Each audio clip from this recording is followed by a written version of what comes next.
사랑하는 형제자매 여러분, 오늘날 우리 앞에는 수많은 길이 펼쳐져 있습니다. 세상은 성공과 행복을 보장한다는 듯이 다양한 길을 제시하지만은 그 끝에는 공허와 허탈함 뿐이라는 것을 여러분 아시길 바랍니다. 이 모든 것을 가졌던 지혜로웠던 왕이 있습니다. 그 지혜도 그냥 지혜가 아니라 하나님으로부터 선물로 받은 지혜를 가졌던 솔로몬 왕. 그가 마지막에 모든 것이 헛되도다 이렇게 탄식했습니다. 여러분, 그가 이렇게 탄식했다 하면은 답이 나온 것 아니겠습니까? 그렇습니다. 이처럼 많은 사람들이 올바른 길을 찾았다고 믿지만 여전히 방황하며 또 진리를 찾아 헤맵니다. 여러분, 우리를 참된 삶으로 이끄는 길과 변함없는 진리, 과연 어디에 있습니까? 특별히 여러분, 오늘날 한국 사회를 바라볼 때 가장 가슴 아픈 현실은 교회의 모습입니다. 교회는요, 진리 위에 세워진 공동체잖아요. 그리고 주님의 사랑 안에서 하나가 되어서 움직이는 것이 교회입니다. 그러나 자금의 현실을 돌아보면 그렇지 않은 것 같아요. 서로가 옳다고 주장하면서 그것 때문에 분열하여서 심지어 좌파 빨갱이는 죽어야 한다, 또 상대방은 극우 골통이라고 서로가 저주하는 모습까지 나타납니다. 그러나 우리 주 예수 그리스도께서는 어떻게 하셨습니까? 주님은 로마 군인들, 독선적인 바리새인들, 심지어 자신을 십자가에 못 박아 죽이는 자들까지도 용서하시며 사랑하셨던 주님. 만일 우리 주 예수 그리스도께서 세상의 방식대로 힘과 폭력으로 승리하려 하셨다면 단숨에 하늘의 군대를 동원해서 로마를 무너뜨리셨을 것입니다. 그러나 주님은 그렇게 하지 않으셨습니다. 겟세마네 동산에서 붙잡히실 때 베드로가 칼을 휘둘러 대제사장의 종 말고의 귀를 자르자 예수님은 그를 책망하시며 너는 내가 내 아버지께 구하여 지금 12군단도 더 되는 천사를 보내시게 할 수 없는 줄로 아느냐. 그리고 그 귀를 다시 붙여 치유하여 주셨습니다. 그리고 칼 쓰는 자는 칼로 망한다고 분명하게 말씀하시지 않았습니까? 그렇습니다. 폭력은 해결 방법이 아니라는 것을 확실하게 가르쳐 주신 것이죠. 그러나 성도들은 여전히 극단적인 분열과 저주의 언어를 입에 담아내고 있습니다.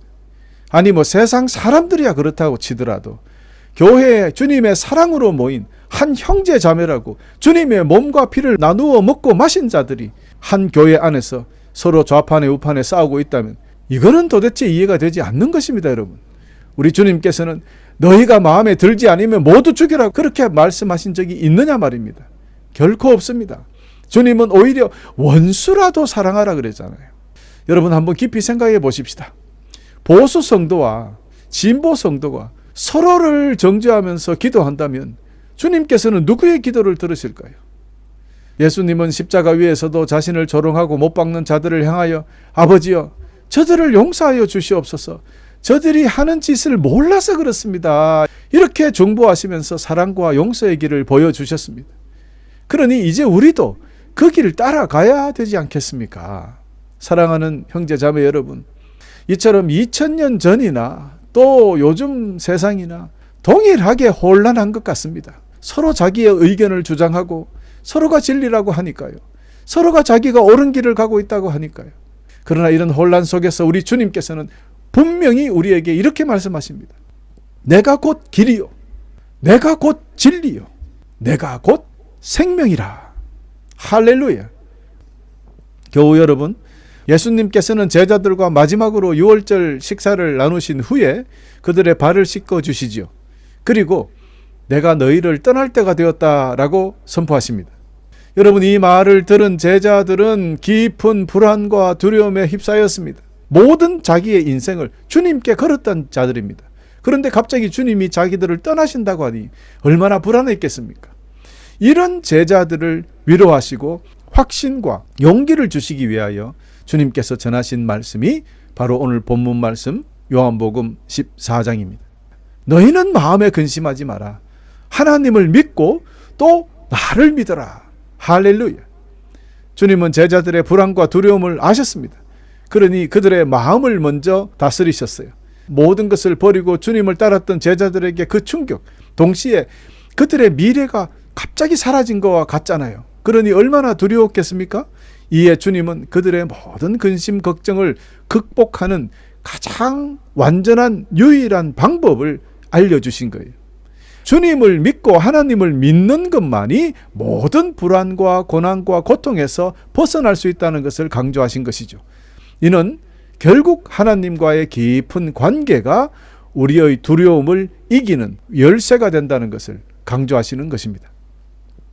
나는 너희를 위하여 한 장소를 마련하러 간다. 요한복음 14장 2절이죠. 예수님께서는요, 단순히 제자들을 난 너 몰라 이제 3년 동안 봤으니까 이젠 지겨워 하고 그렇게 떠나시는 게 아니에요. 떠나시는 이유가 있더라는 거예요. 제자들을 위하여 하늘에 영원히 살 집을 마련하러 가는 거예요.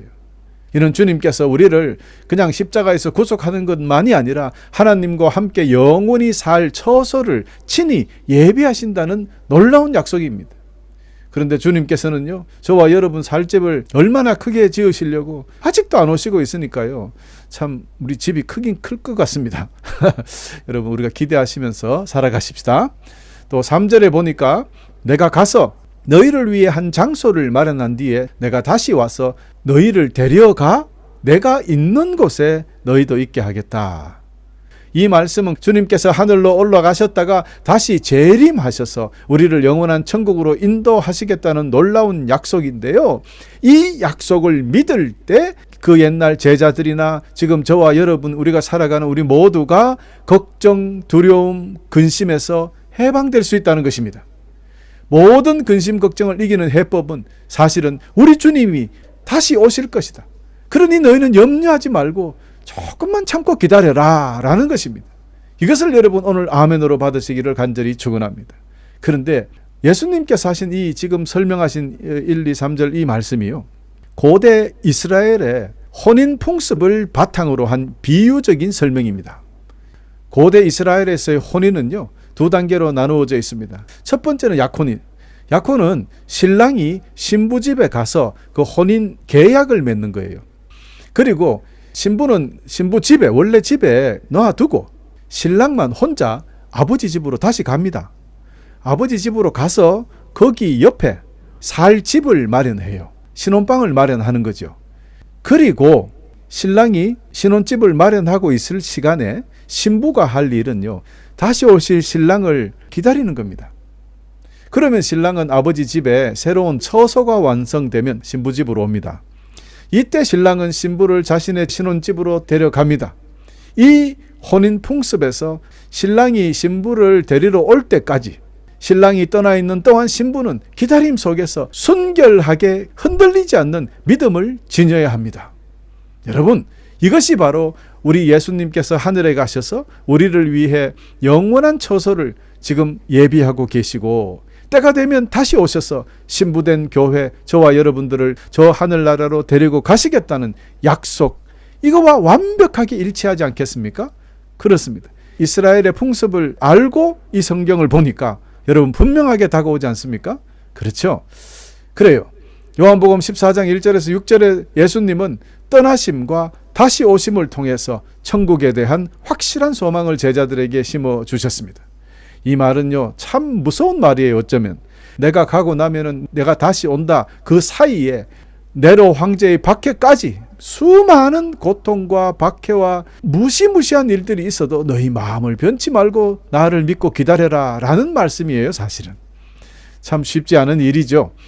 너희는 마음에 근심하지 말라, 뭐 이런 단순한 위로의 말씀이 아니라 궁극적으로 신랑 되시는 예수님과 신부가 연합하는 영광스러운 사건을 말씀드리고 싶었던 것입니다. 주님이 결국 예수님의 재림은 하나님과 인간의 완전한 연합을, 영원한 연합을 의미하는 것입니다.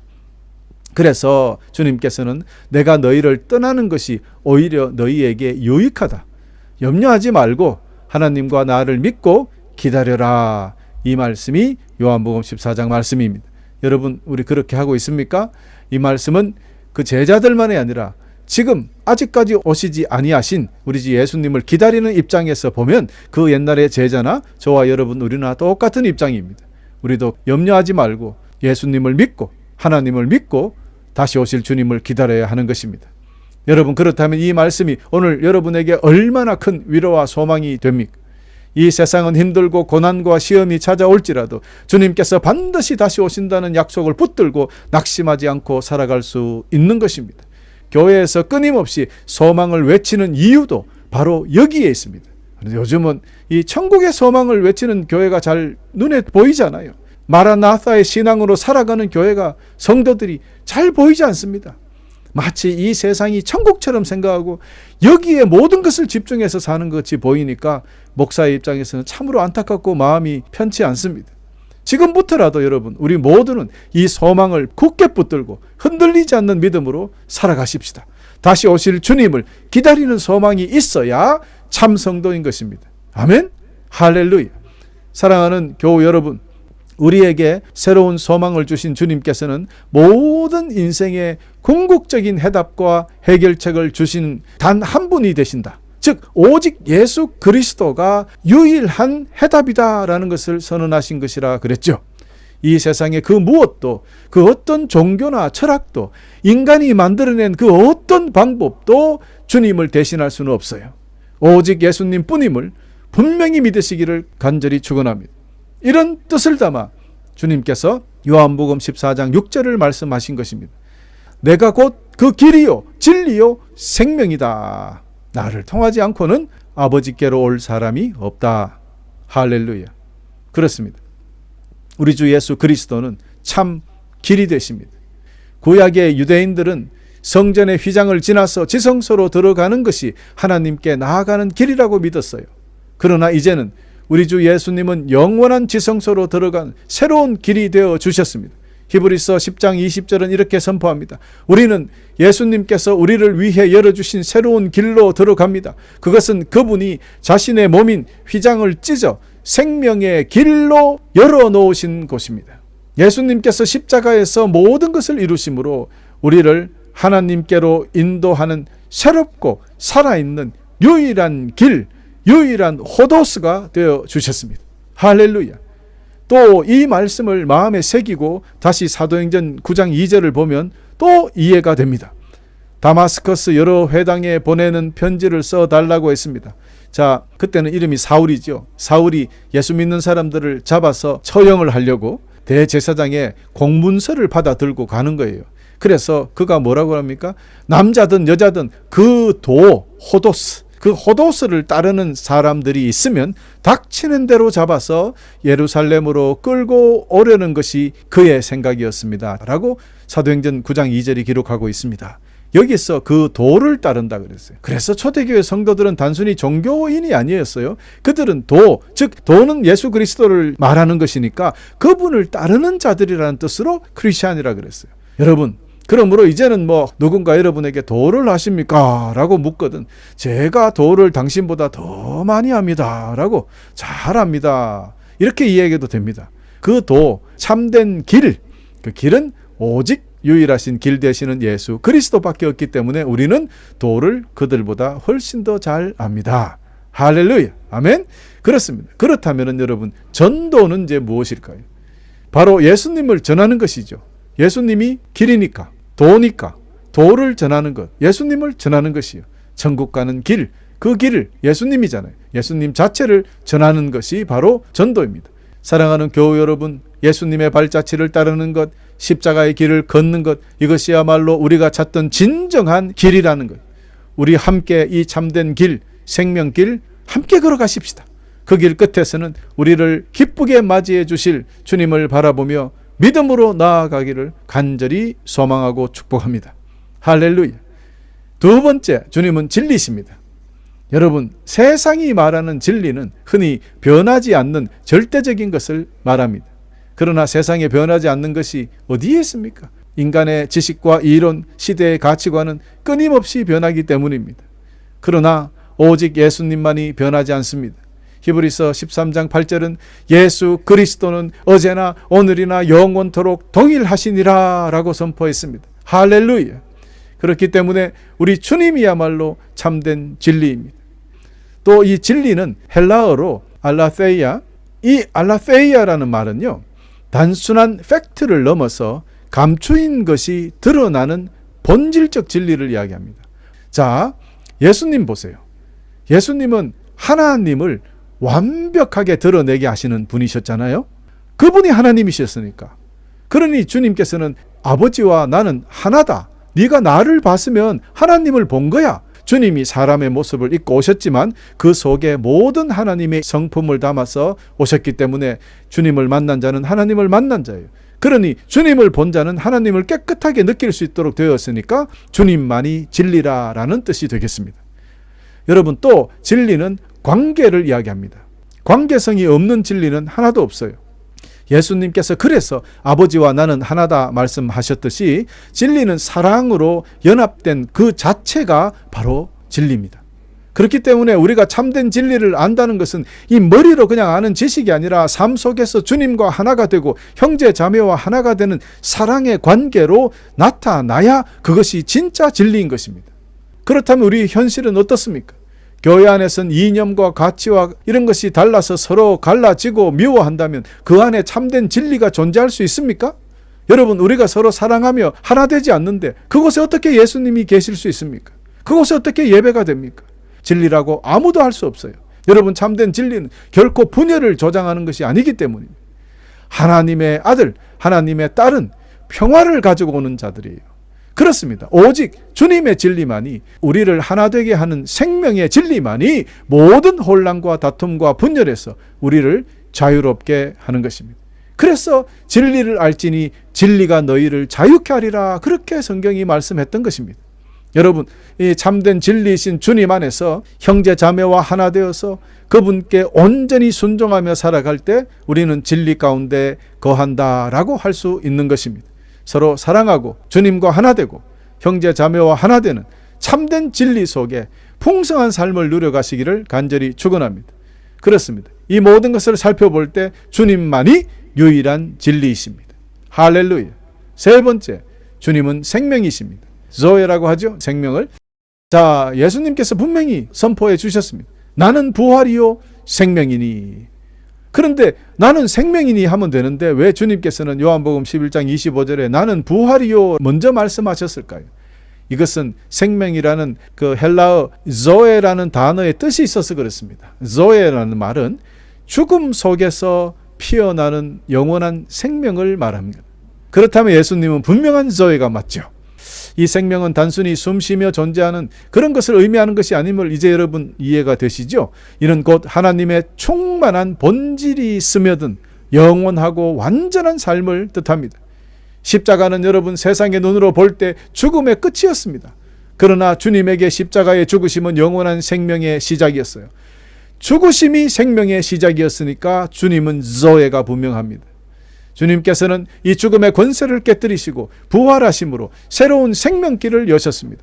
그러므로 주님의 죽으심은 우리를 위한 하나님의 놀랍고 완전한 구원 계획이었습니다.